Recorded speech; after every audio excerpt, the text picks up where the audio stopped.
Tlaib is the first ever Palestinian-American woman elected to Congress, but her comments about the Holocaust are being interpreted as historically insensitive. Congresswoman Liz Cheney, a Republican, tweeted this, direct quote, "There's a calming feeling I always tell folks when I think of the Holocaust, and her history of what happened after is a fantasy based on lies spread to delegitimize the state of Israel." That tweet got a direct response from the Tlaib office, quote, "Congresswoman Liz Cheney should be ashamed of herself for using the tragedy of the Holocaust in an apparent attempt to score political points. Her behavior cheapens our public discourse and is an insult to the Jewish community and the millions of Americans who stand opposed to the hatred being spread by Donald Trump's Republican Party."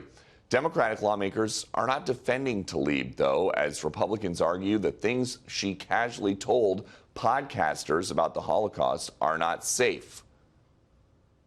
It's dangerous when you do the research and you study the Hamas charter, where they actually talk about murdering every Jew and saying that jihad is an obligation.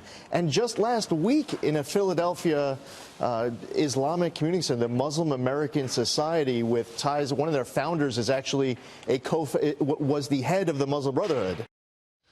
Tlaib first came on the radar her first week in Congress, talking about President Trump, saying she wanted to impeach the expletive.